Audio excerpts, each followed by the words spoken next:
es un tema que atemoriza y genera mucha inquietud, pero es parte de lo que somos. A través de ella también conocemos a los pueblos y sus costumbres. El próximo 28 de octubre en la Universidad Católica de Quito se realizará el encuentro Huaño y Punya, que aborda las prácticas funerarias en el mundo andino.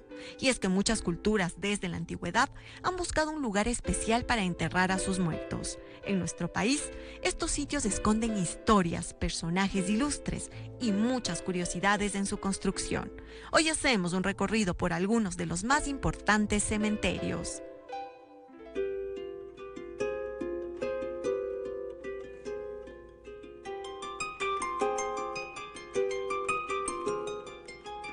Aquí la vida y la muerte van tomadas de la mano. Mientras unos reposan en un silencio infinito, otros llegan para despedirse y para que no gane el olvido. No hay cultura humana que no haya buscado, ¿no es cierto?, en sus inicios, explicaciones que den cuenta de a dónde vamos después de morir, qué es esto, ¿no? Entonces, en gran medida, las construcciones míticas, las construcciones simbólicas, la religión, responde a esas preguntas, ¿no? Entonces, te da una respuesta. ¿Qué va a pasar conmigo después de que mi cuerpo físico muera? Más de 100 cementerios en Quito y sus parroquias, sumados a los 5 que encontramos en Guayaquil, conservan la historia de ritos funerarios, personajes y gente sencilla, así como también el arte que ha sido testigo del paso del tiempo. Los camposantos fueron construidos con la finalidad de reemplazar la costumbre que se impuso luego de la colonia de enterrar a los muertos en las iglesias. Te estabas enterrando en las iglesias o cerca de las iglesias porque tenías la promesa de que Dios te iba a encontrar. No fue tan fácil para que la población se entierre rápidamente en estos nuevos cementerios, porque eran sitios aislados, eran sitios lejanos, ¿no? ¿Cómo me va a encontrar aquí Dios? Y se va a convertir justamente en eso, en un campo santo, en un espacio de devociones, de cultos, de prácticas. Entonces la gente cuando pasa frente al cementerio también se santigua. Cementerio de San Diego.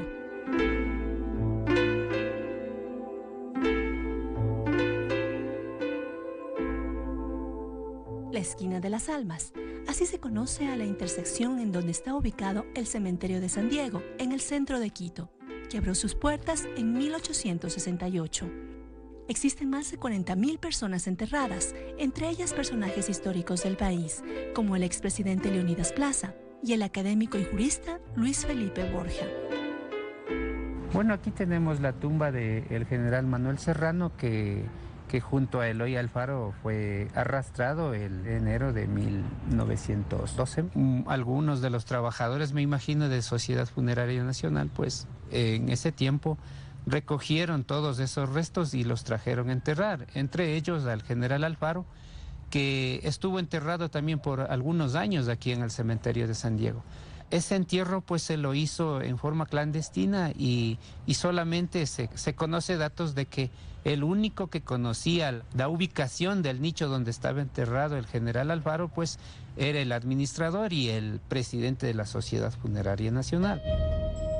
Bueno, aquí tenemos la tumba de 5 veces presidente, ¿no? Velasco Ibarra, que reposa junto a su segunda esposa, a la señora Corrina Parral de Velasco, que era argentina, ¿no?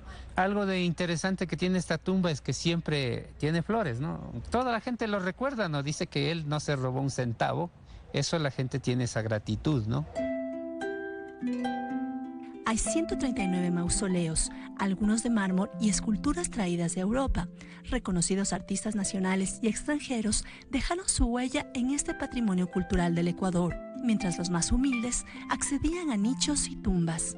Historiadores dicen que los hermanos Durini están enterrados aquí. Ellos eran unos arquitectos también italianos. Nosotros le conocemos a este mausoleo como el del Ángel de la Espada. Dicen que algún tiempo el angelito tenía una espada de plata, pero lamentablemente hasta el día de hoy ya no existe, ¿no? No puedes decir, bueno, se vende el cementerio, porque cada uno de los espacios de esos grandes mausoleos es propiedad privada de una familia determinada, es como una pequeña casa. Entonces, cuando tú tienes tu casa y tienes el capital económico para hacer transformaciones, vas a querer distinguirte, ¿no? Entonces, por eso empiezan a levantarse desde las enormes capillas y agujas neogóticas hasta mausoleos que están edificados por los mejores arquitectos que han pisado esta ciudad. Cementerio de El Batán, El cementerio Padre Mariano Rodríguez, conocido también como El Batán, está ubicado al norte de Quito. Lleva el nombre del fundador de la Sociedad Funeraria Nacional y fue construido cuando el cementerio de San Diego empezó a rebasar su capacidad. En una junta de la Sociedad Funeraria Nacional ellos determinan que es momento de comprar el sitio para un nuevo panteón. Ellos ya saben que la ciudad se va a extender, pero el norte de Quito es lo importante, porque ellos lo avisoran como ese espacio en el que va a crecer la ciudad y que va a ser como la ciudad anhelada. Entre los personajes importantes que descansan en este lugar se encuentra el educador Odilo Aguilar y el escritor Jorge Icaza, cuya lápida destaca por la inscripción Guasipungo. Ese es el primer fallecido que ha ingresado al cementerio Padre Mariano Rodríguez, que es un bebito que más o menos ha tenido unos 6 días de nacido. El niño es el Eduardo González, noviembre 27 de 1943. Tenemos aquí la lápida de uno de los presidentes de la República del Ecuador, doctor Galo Plaza Lazo. Un hecho interesante es que aquí en el cementerio del Batán hay varias asociaciones que han decidido organizarse para tener cerca a los miembros que fallecen, ¿no? Como es la de aquí, la de autores y compositores, como en este caso le tenemos aquí al señor Segundo Remigio Bautista Vasco, uno de los compositores de la música nacional, el Collar de Lágrimas, que es muy cantado y recordado por todos los ecuatorianos. También tenemos la Asociación de Sastres, la Asociación de los Carameleros. Cementerio de Calderón. Si bien se cree que su antigüedad supera los 120 años, la fecha oficial de fundación del cementerio de Calderón es 1934. Estamos aquí frente a una tumba que tiene historia, ¿no? Y es muy importante, arraigado a la historia también del cementerio, ¿no? Sí, justamente esta es la tumba de la familia Becerra, es un mausoleo. Fueron los donantes del terreno donde se construyó este cementerio. El primer cementerio de Calderón se encontraba en la iglesia parroquial, que todavía existe, pero este terreno se dona a través de ellos en un inicio primero en 1930 y luego en 1970 más o menos.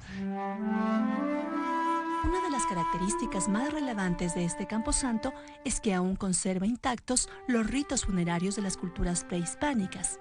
Las familias se reúnen y llevan diferentes tipos de ofrendas, como la uchucuta, que consiste en una mezcla de granos tiernos, como arvejas, habas, mellocos, choclo, frejol, zapallo y sambo. En la cosmovisión andina, los restos vuelven a la tierra, a la Pachamama, a la Madre Pacha, y luego pasan por un proceso de transformación en el Ucupacha, que no es un infierno dentro de la cosmovisión.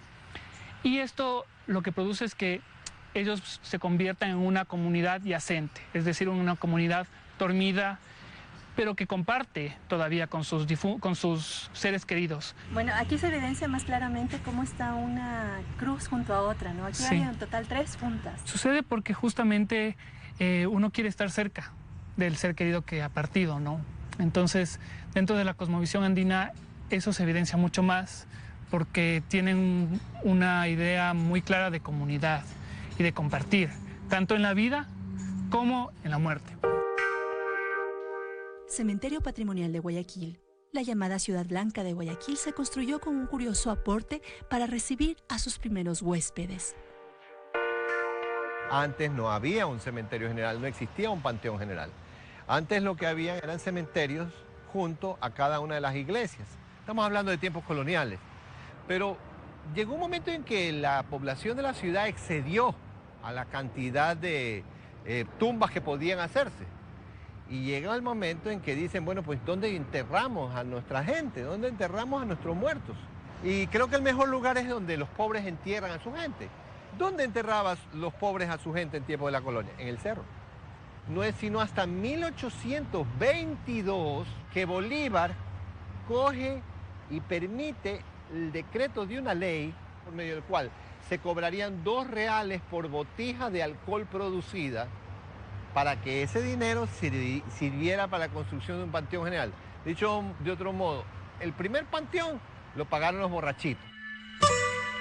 Una vez que abandonaban este mundo, ilustres personajes iban poblando esta inmensa urbe de mausoleos y tumbas. Entre ellos, 18 presidentes, 5 vicepresidentes y 15 próceres de la independencia.